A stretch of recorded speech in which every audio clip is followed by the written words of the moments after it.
Hello student, welcome है आपका हमारे YouTube channel Uttarakhand education diary में।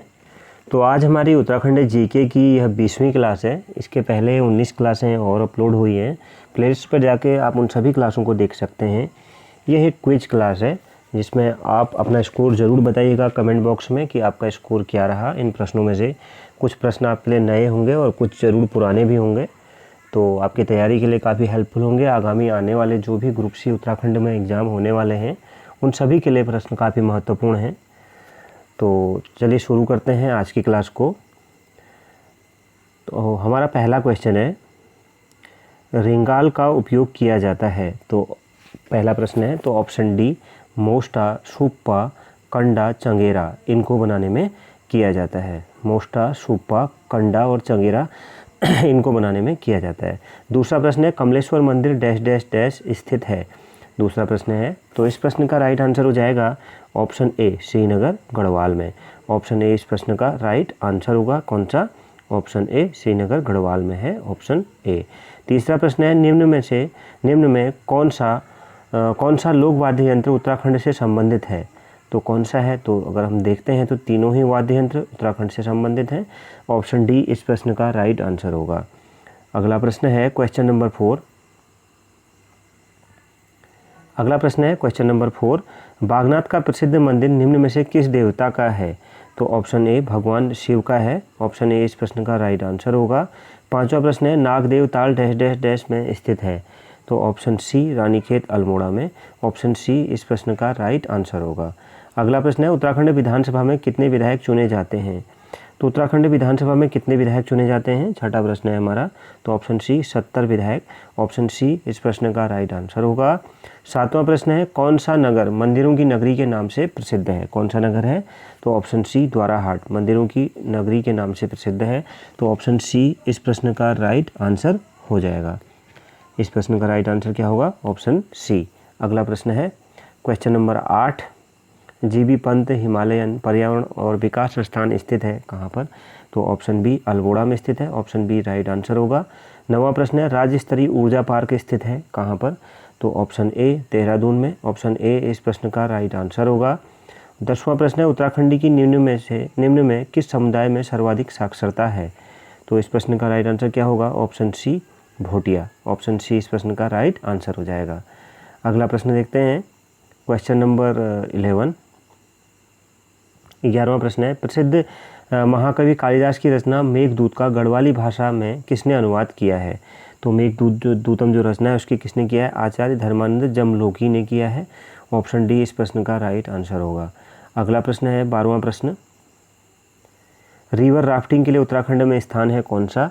तो option A Kodiala. Option A इस प्रश्न का राइट आंसर हो जाएगा। अगला प्रश्न है 13वां, अशोककालीन शिलालेख उत्तराखंड में किस स्थान से मिला।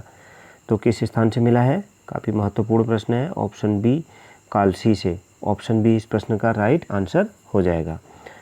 अगला प्रश्न देखते हैं क्वेश्चन नंबर 14, कपकोट ब्लॉक विकास खंड किस जनपद में स्थित है। तो ऑप्शन सी बागेश्वर जनपद में स्थित है। ऑप्शन सी इस प्रश्न का राइट आंसर होगा। 15वां प्रश्न है, खंगला मेला किस जनपद में लगता है।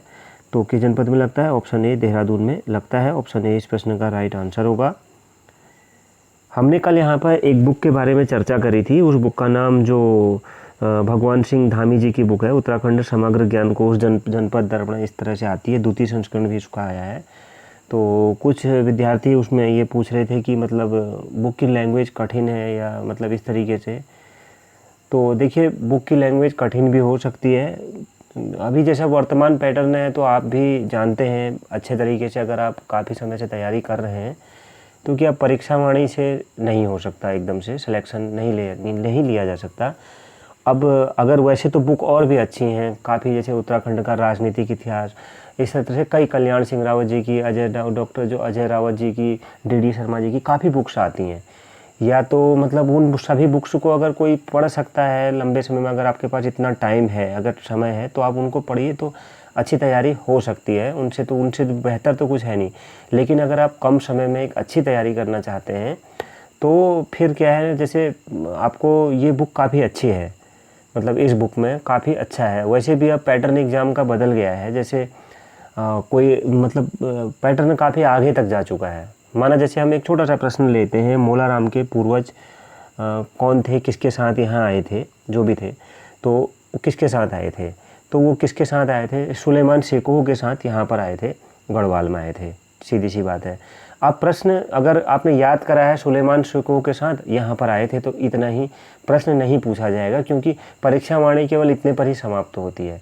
इसे आगे भी पूछा जा सकता है प्रश्न। अब आयोग इस तरह के प्रश्न बनाता है जैसे कि मोलाराम के जो थे पूर्वज वो मुग़लों के वहाँ चित्रकार थे, ठीक है, तो आप जानते होंगे। अब सुलेमान शेकोह के साथ आए, सुलेमान शेकोह कौन था, आप भी जानते होंगे कि यह दारा शिकोह का पुत्र था, और दारा शिकोह को और औरंगजेब के बीच में उत्तराधिकार का युद्ध हुआ था, यह आप भी जानते हैं।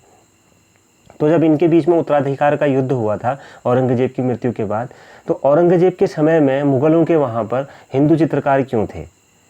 आप जानते हैं कि इस्लाम में मतलब चित्रकारी को मतलब शरीयत में मतलब चित्रकारी करना एक तरह से मना है, तो वहाँ पर चित्रकारी, तो औरंगजेब क्या है, शरीयत के नियमों के हिसाब से शासन को चलाता था, तो उसने जितने भी चित्रकार थे वहाँ पर उन सबको हटा दिया था वहाँ से, अपने दरबार से। जब उनको उसने वहाँ से हटा दिया तो उन्होंने कहाँ शरण लेना चालू करा, जो आसपास मतलब जो हमारे मतलब छोटे राजा थे, जो मतलब एक तरह से कह सकते हैं जो जैसे अलग अलग जगहों पर छोटे जो राजा हुआ करते थे उनके वहाँ शरण लेना चालू करा। तो ऐसे ही इन लोगों ने भी, जो मोलाराम के पूर्वज थे, तो उन्होंने यहाँ गढ़वाल में शरण ली, सुलेमान शेकोह के साथ वो यहाँ आए थे।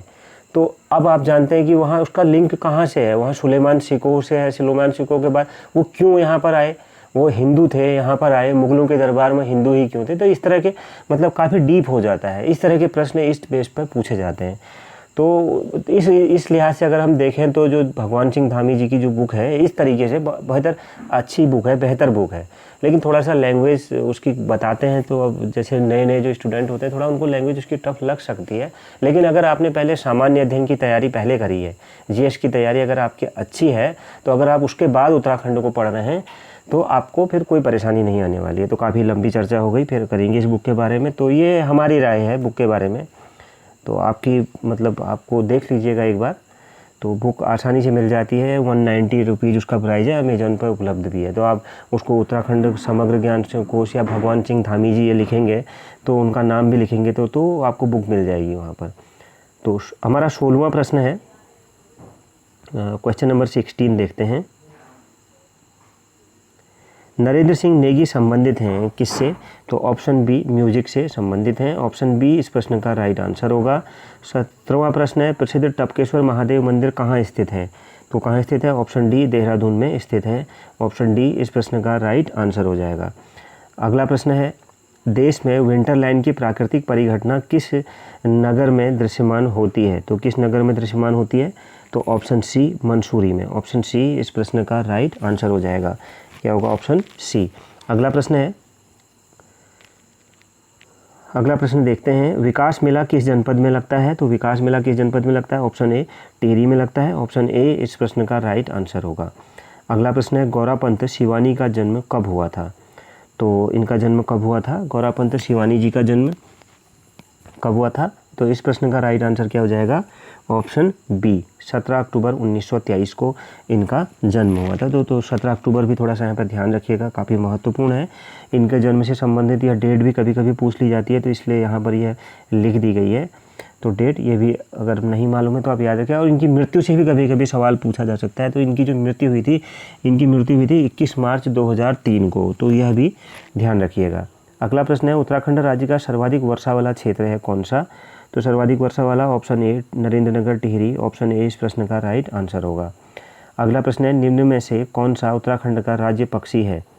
तो उत्तराखंड का राज्य पक्षी कौन सा है? तो इस प्रश्न का राइट आंसर क्या हो जाएगा? ऑप्शन बी मोनाल, ऑप्शन बी इस प्रश्न का राइट आंसर होगा। अगला प्रश्न है, कालू तड़ागी किस राज्य का सेनापति था? तो किस राज्य का सेनापति था? Option A Somchand. तो किस राजा का सेनापति था? सोमचंद का, ऑप्शन ए इस प्रश्न का राइट आंसर होगा। अगला प्रश्न है, 1919 का अमृतसर कांग्रेस अधिवेशन में भाग लिया था किसने?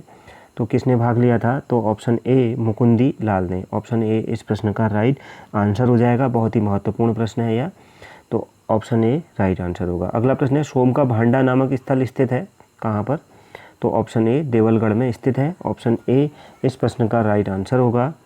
अगला प्रश्न है, क्वेश्चन नंबर 26, केदारजू किसे कहते हैं? तो केदारजू किसे कहते हैं? काफ़ी महत्वपूर्ण प्रश्न है। तो केदारजू कहते हैं ऑप्शन ए थल केदार को। ऑप्शन ए इस प्रश्न का राइट आंसर होगा। 27वां प्रश्न है, राज्य का पहला आरोग्य शहर स्थित है कहाँ पर? तो ऑप्शन ए ऋषिकेश में स्थित है। ऑप्शन ए राइट आंसर होगा। अगला प्रश्न देखते हैं 28वां। शीतकालीन हिम क्रीड़ाओं का प्रमुख केंद्र ओली किस जिले में है? तो किस जिले में है? ऑप्शन डी चमोली में। ऑप्शन डी राइट आंसर होगा। 29वां प्रश्न है, द्वाराघाट में 9वीं शताब्दी में ध्वज मंदिर को एक अन्य नाम से भी जाना जाता है। तो किस नाम से जाना जाता है 9वीं शताब्दी के? ऑप्शन सी गुज्जर देव मंदिर। ऑप्शन सी इस प्रश्न का राइट आंसर होगा। अगला प्रश्न है, दीवान सिंह भाकुनी का संबंध है किससे? तो दीवान सिंह भाकुनी जी का संबंध किससे है? ऑप्शन ए औषधि विज्ञान से। ऑप्शन ए इस प्रश्न का राइट आंसर होगा। 31वां प्रश्न है, भुवनेश्वरी मेला कहाँ आयोजित होता है? तो ऑप्शन डी पौड़ी में आयोजित होता है। ऑप्शन डी इस प्रश्न का राइट आंसर होगा। अगला प्रश्न है, उत्तराखंड के चारों धामों में से एक केदारनाथ धाम उत्तराखंड के किस जनपद में स्थित है? तो यह किस जनपद में स्थित है? ऑप्शन बी रुद्रप्रयाग में स्थित है। ऑप्शन बी इस प्रश्न का राइट आंसर होगा। अगला प्रश्न है, भारत का वाइल्ड लाइफ संस्थान स्थित है कहाँ पर? तो ऑप्शन सी देहरादून में स्थित है। ऑप्शन सी इस प्रश्न का राइट आंसर हो जाएगा। और आज की क्लास का आखिरी प्रश्न देखते हैं। आखिरी प्रश्न है 34वां, बिरमा, गागर, बीनो किसकी सहायक नदियां हैं? तो ऑप्शन बी पश्चिमी रामगंगा की। ऑप्शन बी इस प्रश्न का राइट आंसर होगा। तो ये किसकी सहायक है? पश्चिमी रामगंगा की। तो आपका स्कोर क्या रहा कमेंट बॉक्स में ज़रूर बताइएगा। मिलते हैं नेक्स्ट क्लास में। Thank you very much.